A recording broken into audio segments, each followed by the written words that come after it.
Medyo na-challenge tayo sa gupit na ating gagawin. Gusto niya yung two-way na forma ng buhok. Pero andyan pa rin na medyo mahaba pa rin to. Kaya ang gawin natin, lagyan natin ang side part kabila. Tapos gumamit tayo ng number 2 na clipper guard. Medyo may mga lubak-lubak din yung kanyang ulo. Kaya nagsuggest ako na i-taper na lang ang gilid. Para naman hindi makita yung mga lubak-lubak sa kanyang anit. Overcomb. Pagkatapos kong gumamit ng clipper guard na number 2. Gamitin natin ang ating trimmer sa pagtanggal ng patilya o ng sideburns. Gagawa rin tayo ng guidelines, temple, guidelines ng lugar ng pag-aahitan sa tigkabilang side. And then tanggalin na rin natin yung makapal na bahagi dito sa likod. Kontrolado natin itong gagawin.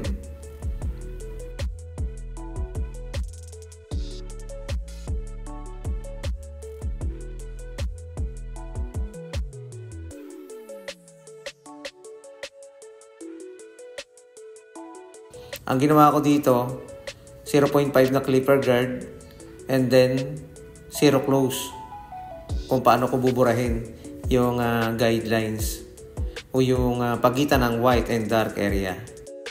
Medyo napahaba lang yung kwento natin kaya hindi ko agad nasaktuhan yung aking ginamit na clipper guard at kung paano ko binura yung pagitan ng white and dark area.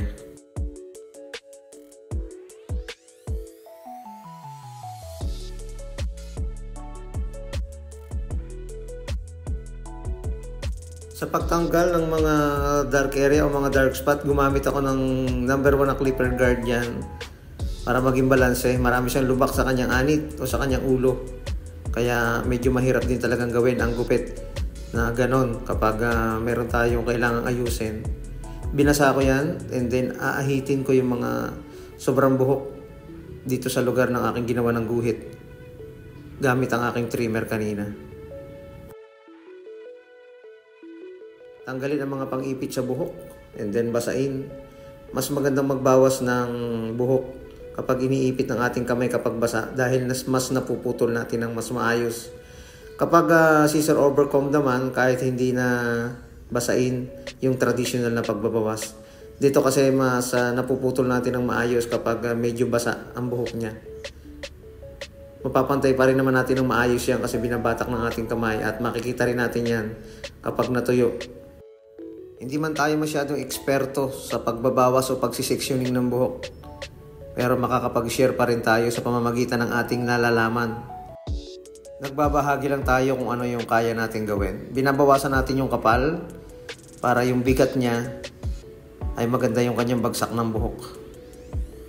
Texture para mabawasan yung kapal ng buhok dito sa part na to. Putulan yung mga sumusobra bago natin ite-texture. Ipoporma natin yung bangs niya.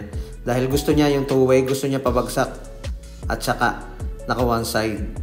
Yun ang gusto ng wahin ng kanyang buhok para mayroon siyang choice kapag siya ay nagpoporma ng buhok.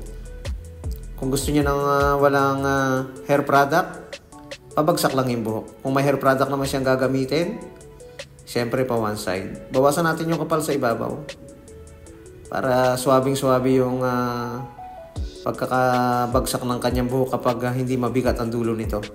And then lagyan natin ang hair volume powder para makita natin kung okay yung forma niya kapag pabagsak yung kanyang buhok. Ayun, okay na. Ayaw niya nang masyadong maikli sa bangs. Sakto lang daw yung ganito kahaba. So ibagay natin. Ito yung unang looks niya kapag pabagsak. O ito naman yung second looks. Ngiting masaya sa dalawang klaseng hairstyle.